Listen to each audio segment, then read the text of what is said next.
সাধারণ মানুষ মনে করে দুই পা ফুলে যাওয়া মানেই হচ্ছে সেটা কিডনির রোগ। শরীর এবং পা ফুলে যাওয়ার কারণ হিসেবে কিছু ভয়াবহ রোগ আছে, কিছু সাধারণ কারণ আছে। লিভার রোগ যখন অ্যাডভান্স স্টেজে চলে যায়, লিভার সিরোসিসের দিকে চলে যায়, তখন পা ফুলে যেতে পারে।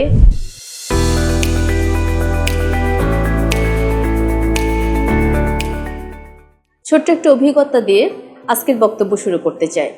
গতকালকে রাতে আমার মেয়ের বান্ধবী ফোন করেছিল আমাকে, আন্টি আমার বাবার দুই পা একসাথে ফুলে গিয়েছে, আমি আমার বাবার কিডনি নিয়ে খুবই চিন্তিত, আমি কিডনির কোন ডাক্তার দেখাবো। সাধারণ মানুষ মনে করে দুই পা ফুলে যাওয়া মানেই হচ্ছে সেটা কিডনির রোগ। আসলে পা ফুলে যাওয়া অথবা শরীর ফুলে যাওয়ার অনেক রকম কারণ রয়েছে, তার মধ্যে অবশ্যই কিডনিও একটা। আজকে কথা বলবো পা এবং শরীর ফুলে যাওয়ার কারণসমূহ নিয়ে। কথা বলছি আমি ডাক্তার মোসাম্মদ রোকসানা বেগম, লিভার এবং পরিপাকতন্ত্র বিশেষজ্ঞ, সহকারী অধ্যাপক, হেপাটোলজি বিভাগ, শহীদ সোহরাওয়ার্দী মেডিকেল কলেজ হাসপাতাল। শরীরের যে বিভিন্ন রোগের মধ্যে একটা অন্যতম প্রধান লক্ষণ হচ্ছে, অনেক মানুষই আমাদের কাছে আসে পা ফুলে যাওয়া, সারা শরীর ফুলে যাওয়া, মুখ ফুলে যাওয়া, এই ধরনের লক্ষণসমূহ নিয়ে। আমাদেরকে জানতে হবে কি কি কারণে এই রকম শরীর এবং পা ফুলে যেতে পারে। শরীর এবং পা ফুলে যাওয়ার কারণ হিসেবে কিছু ভয়াবহ রোগ আছে, কিছু সাধারণ কারণ আছে। আমি সাধারণ কারণগুলি দিয়ে শুরু করতে চাই। প্রথমত বলি, বড়রা, বয়স্ক মানুষ, ছোট মানুষ, যে কোনো বয়সের মানুষই যদি দীর্ঘ সময় পা ঝুলিয়ে বসে থাকে, তাহলে যেমন দীর্ঘ সময় ধরে জার্নি করছে, এমন ধরনের কোনো কাজ করে যাকে অনেকটা সময় পা ঝুলিয়ে বসে থাকতে হয়, যেমন যারা দর্জির কাজ করে, গার্মেন্টসে কাজ করে, তারা অনেকটা সময় দাঁড়িয়ে থেকে কাজ করতে হয়, এই ধরনের মানুষরা তাদের দুই পা একসাথে ফুলে যেতে পারে, যেটা আসলে কোনো রোগের কারণে হয় না, দীর্ঘ সময় দাঁড়িয়ে থাকার কারণে হয়। এছাড়া বিভিন্ন রকম ওষুধের কারণে পা ফুলে যেতে পারে, যেমন কিছু প্রেশারের ওষুধ, অ্যামলোডিপিন গ্রুপের ওষুধ, কিছু ওষুধ আছে যেগুলো হচ্ছে পেইন কিলার। অনেক মানুষ পেইন কিলার খেয়ে দুই পা ফুলে আমাদের কাছে আসে।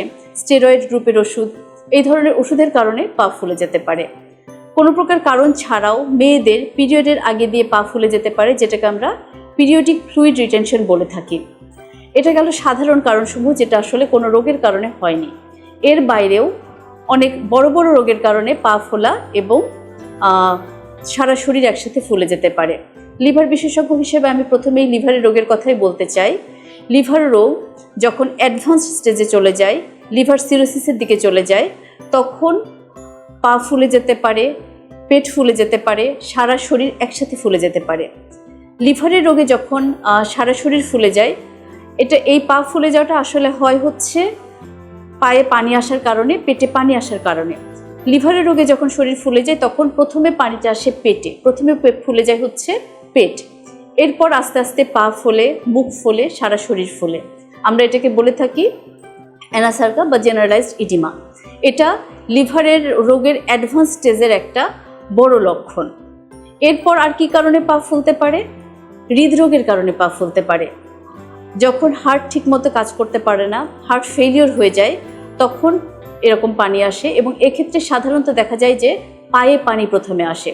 কাজে প্রথমে পায়ে পানি আসলে, যদি সেটা কোনো রোগের কারণে আমরা চিন্তা করি, আমরা কিন্তু প্রথমে হৃদরোগের কথা চিন্তা করব। হৃদরোগ ছাড়াও কিডনির কারণেও পানি আসতে পারে। যখন এটাও কিডনির অ্যাডভান্স ডিজিজে হয়, যখন কিডনি ফেলিওর হয়ে যায়, অ্যাডভান্স কিডনি ডিজিজ হয়, তখন সারা শরীর ফুলে যেতে পারে, তার অংশ হিসেবে পা ফুলতে পারে। কিডনির কারণে যখন এরকম সারা শরীর ফুলে যায়, প্রথমে পানি আসে মুখে, তারপরে পেটে এবং পায়ে আসে। সুতরাং আমরা যখন এরকম সারা শরীরে পানির চিন্তা করব, তখন রোগ যখন চিন্তা করব, তখন পানিটা কোথায় আগে এসেছে সেইটা দেখে তারপরে পরবর্তী ডিসিশনে যাব। এছাড়া থাইরয়েড ডিজিজ একটা হরমোনাল ডিজিজ, এটার কারণেও কিন্তু সারা শরীর ফুলে যেতে পারে। সুতরাং এভাবে ফুলে যাওয়া মানেই এটা কিডনির রোগ না, বা আমরা প্রথমেই প্রিফিক্স ধারণা করে নিব এটা লিভারের রোগ, এমনও না। অনেকগুলি রোগের কারণে এরকম পায়ে পানি আসতে পারে, পেটে পানি আসতে পারে। আমাদেরকে সবগুলি কারণ চিন্তা করতে হবে, সেরকম কোনো ওষুধ খাচ্ছি কিনা, আমরা দীর্ঘ সময় পা ঝুলিয়ে বসে থাকছি কিনা, বা কোনো নির্দিষ্ট রোগের লক্ষণ আছে কিনা। কাজেই এভাবে পায়ে পানি আসলে অবশ্যই আমাদেরকে ডাক্তারের শরণাপন্ন হতে হবে, এটা ফুল ইভালুয়েশন করতে হবে, কারণ নির্ণয় করতে হবে, এবং সেই অনুসারে চিকিৎসা নিতে হবে। সুতরাং আপনারা এরকম কোনো ক্ষেত্রে অবশ্যই একজন ডাক্তারের পরামর্শ নেবেন এবং সে অনুসারে চিকিৎসা নেবেন। সবাইকে অসংখ্য ধন্যবাদ।